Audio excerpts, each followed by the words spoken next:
was the likeliest traitor, since once the narrative had been launched, it took on a life and perverse logic of its own.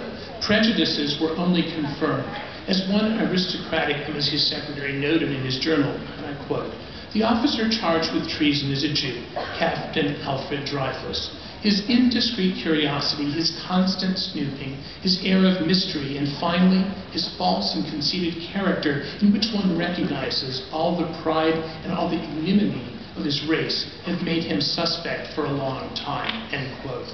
What evidence did not exist was confected out of thin air, and entire dossiers were created and submitted by the prosecution in secret to the judges without sharing it with the defense, a procedure absolutely prohibited even in France's judiciary practice at the time, including military tribunals.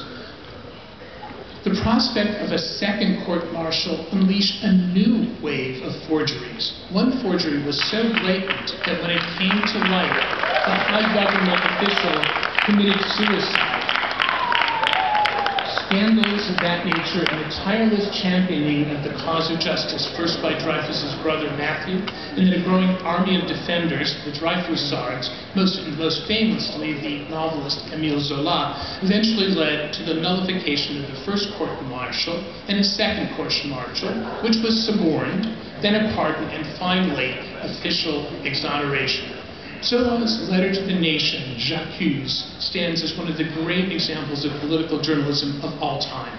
In it, Zola purposely put himself at risk for libel in order to bring to public scrutiny the entire prostitution of justice the initial court-martial was, as well as the deep corruption and self-serving, rank-closing bloody-mindedness of the military class that could produce such a miscarriage of justice.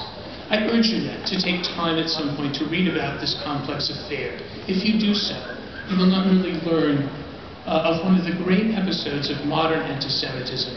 And there were riots and pogroms with Jews killed and injured in the wake of publicity of these trials at the threshold of the 20th century in France. You will find yourself also unsurprised by anything occurring on our political stage today, whether Tea Party or right-wing demagoguery, the media sideshows of cable network commentators and bloggers, and the degree to which politics and interest intrude into oversight agencies and the very courts themselves. Perhaps the most heartbreaking, symbolic moment was the public degradation of Alfred Dreyfus on January 5th, 1895, in the courtyard of the École Militaire. By degradation, I mean the stripping from Captain Dreyfus of his military rank and of his arms.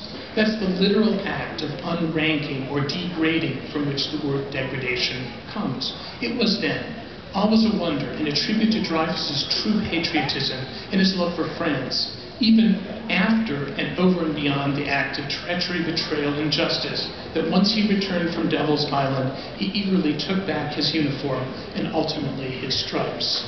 Dreyfus was then vindicated, and thanks to courageous writers like Zola and Jean Jaurès, we know what went wrong. Political and judicial reform starts from the revelations of injustice. The Dreyfus Affair stands, thanks to them and all who continue to study it, as a warning against intolerance and judicial abuse. Graduating students, you have comparable courage. You vigorously champion the cause of those who are downtrodden. Remember, the truth will out, and it is always right to pursue it. Remember that we are all, despite moments of disagreement, even passionate disagreement, one community, and together we celebrate your graduation and congratulate you.